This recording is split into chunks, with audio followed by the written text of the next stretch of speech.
বাংলাদেশ বিশ্বকাপে খেলছে না অথবা বাংলাদেশকে খেলতে দেওয়া হচ্ছে না, সেখানে বাংলাদেশকে বাদ দিয়ে স্কটল্যান্ডের নাম লিখিয়েছে আইসিসি।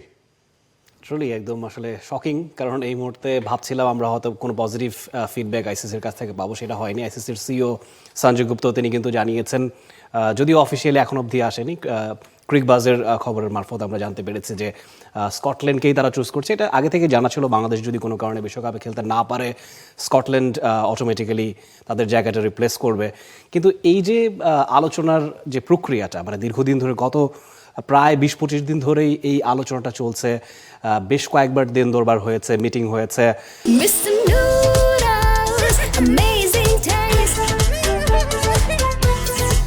অফিসিয়ালি অনেক রকম রাষ্ট্রীয়ভাবেও অনেক যোগাযোগ হয়েছে, আপনি যেটা নিশ্চয়ই জানাবেন, যে সেই জায়গাটাতে শেষমেশ এসে বাংলাদেশের জন্য আসলে এটা একটা পরাজয় কিনা আসলে বিশ্বকাপে খেলতে না পারা। কি মনে করছেন মাহফুজ? রাফি আলাপ বাদ দেন, আপনি ইন্ডিয়াকে আরব আমিরাতে খেলতে দেখেন নাই, হ্যাঁ, শ্রীলঙ্কায় খেলতে দেখেন নাই, পাকিস্তানে না গিয়ে বা তারা সেখানে পাকিস্তান ভেন্যুকে বয়কট করতে দেখেন নাই, আমরা দেখেছি তো। কারণ কি ছিল? নিশ্চয়ই পলিটিক্যাল সিনারিও। কারণ ছিল সিকিউরিটি ইস্যু, তাই না? মূলত তো হচ্ছে পলিটিক্যাল ব্যাপার তো আছে, বাট কনসার্নটা কি? সিকিউরিটি। তো যেখানে মোস্তাফিজুর রহমানকে কেন্দ্র করে যে ইস্যুটা তৈরি হলো, সেটা আসলে মূল গোড়ায় কোন শব্দটা ছিল? Security concern. তো সেই সিকিউরিটি কনসার্নে মানে যদি আমরা ইন্ডিয়াতে যে ধরনের আলোচনা হয়েছে, যে ধরনের পলিটিক্যাল পার্সনরা যে ধরনের স্টেটমেন্টগুলো দিয়েছেন, ইন্ডিয়ান গণমাধ্যমে যে ধরনের হেডলাইনগুলো আমরা দেখেছি, সেখান থেকে স্পষ্ট। আমরা তো সেই বার্তাটাও শুনেছি যে মোস্তাফিজ শুধুমাত্র এয়ারপোর্টে ল্যান্ডই করতে পারবেন, এয়ারপোর্ট থেকে বেরোতে পারবেন না। তো এইরকম কথা শোনার পর আপনার মাথায় কি আসে? সিকিউরিটি ইস্যু আছে। বাংলাদেশ দলকে তারা রাষ্ট্রীয় প্রোটোকল দিবে, সেটাও শুনেছি আমরা। দল কি দিলেন ভাই? সাংবাদিকদের কি হবে? 23 ওয়ার্ল্ড কাপে তো সাংবাদিকদেরকে বাংলাদেশি পাসপোর্ট দেখার পরে তো মুম্বাইতে হোটেলে দেওয়া হয় নাই অনেককে, আমাদেরই অনেক সহকর্মীকে। এর আগেও সেই ঘটনা ঘটেছে। আর এবার যখন ইস্যু আছে, সেখানে ঘটনাগুলো কি ঘটবে? দর্শকদের সাথে একটা মব হয়ে যাবে না, সেটার কি নিশ্চয়তা আছে? তো ওভারঅল সবকিছু মিলে সবার আগে তো আসলে দেশের ব্যাপারটাই ভাবতে হবে। সো দেশের বিষয়গুলো যখন এমন একটা স্টেজে গিয়ে পৌঁছে গেছে, যেখানে একজন দর্শকের উপর কোনো না কোনোভাবে মব হয়ে যেতে পারে, সাংবাদিকদের সঙ্গে একটা অনাকাঙ্ক্ষিত ঘটনা ঘটে যেতে পারে, সেই জায়গায় দেশ অথবা বোর্ড নিশ্চয়ই দেশের ঊর্ধ্বে গিয়ে, দেশের জনগণের মানুষের সিকিউরিটির ঊর্ধ্বে গিয়ে দলকে সেখানে পাঠাবে না। ইন্ডিয়া এগুলো সবই বোঝে, আইসিসিও সবই বোঝে, কিন্তু বাংলাদেশের ক্ষেত্রে বুঝেও না বোঝার ভান ধরে থাকবে, এটা খুব অনুমিতই ছিল।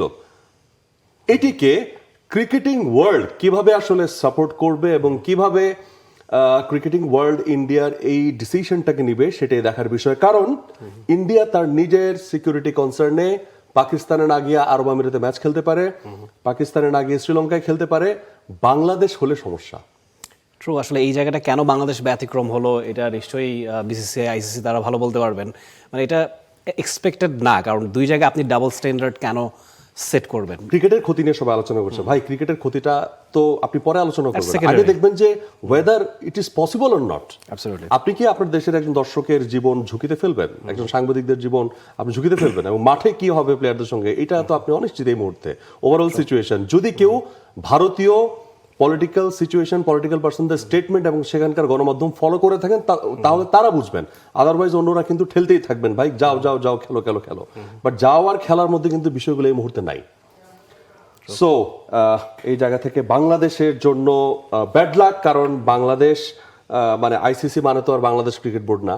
সো আইসিসি মানে হচ্ছে ইন্ডিয়ান ক্রিকেট কাউন্সিল আর কি, এটাই তো সবাই আসলে এইভাবে আমরা দেখি। তাদের আধিপত্যও আছে। জয়শা তো বিসিসিআই যদি সেক্রেটারি হন, তিনি আবার আইসিসির চেয়ার, তো তিনি তো আইসিসির কাছে আপনি বিচার দিচ্ছেন, আলটিমেটলি বিচার দিচ্ছেন ইন্ডিয়ার কাছে, তাই তো? আচ্ছা, মনের কষ্ট, এই কষ্ট যদি বলতে থাকি দর্শক অনেক কথা চলে আসবে, বাট দিন শেষে আসলে আমি এখানে বলবো যে দিন শেষে এখানে ভারতের জয় হয়েছে, আইসিসির পরাজয় হয়েছে। For more updates, subscribe to our YouTube channel and click on the bell icon. Follow us on Facebook and Instagram. Download T-Sports app to enjoy exciting games and highlights. Visit tsports.com.